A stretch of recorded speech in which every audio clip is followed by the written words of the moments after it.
সবাইকে সংবাদ এক নজরে স্বাগত। সঙ্গে আছি সাদিয়া জাহান মিম।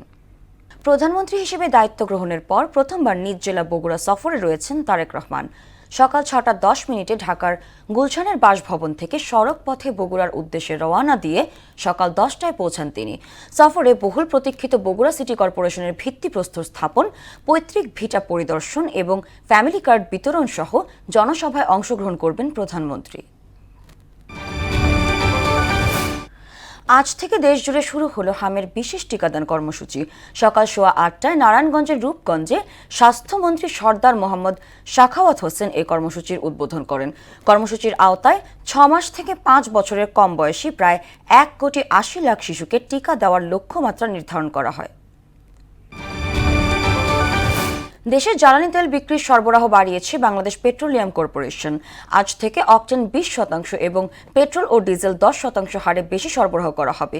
বিপিসি নির্দেশনা অনুযায়ী প্রতিদিন 13,048 metric ton diesel, 1,511 metric ton petrol ও 1,422 মেট্রিক টন অকটেন বিক্রি করা হবে। জ্বালানি তেলের মূল্য বৃদ্ধির পরিপ্রেক্ষিতে বাস মিনিবাসের ভাড়া পুনর্নির্ধারণে আজ প্রস্তাব দেবে সড়ক পরিবহন কর্তৃপক্ষ। চূড়ান্ত সিদ্ধান্ত নেবে সড়ক পরিবহন মন্ত্রণালয়। দূরপাল্লা ও মহানগরের উভয় ক্ষেত্রে 22 পয়সা ভাড়া বাড়তে পারে বলে জানায় বিআরটিএ। ডিজেলের দাম লিটারে 15 টাকা বৃদ্ধির ফলে ভাড়া 15 পয়সা বাড়ানোর বিষয়টি নিয়েও আলোচনা হয়। আগামীকাল শুরু হচ্ছে এসএসসি ও সমমানের পরীক্ষা।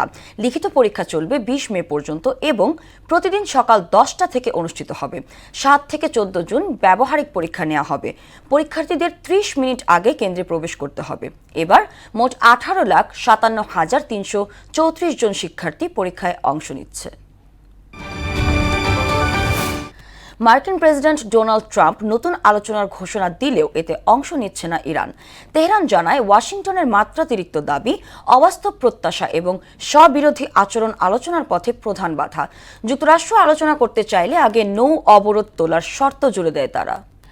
এই ছিল সংবাদ এক নজরে। সবশেষ খবর সবার আগে জানতে মোহনার সাথেই থাকুন। এতক্ষণ সঙ্গে থাকার জন্য ধন্যবাদ সবাইকে।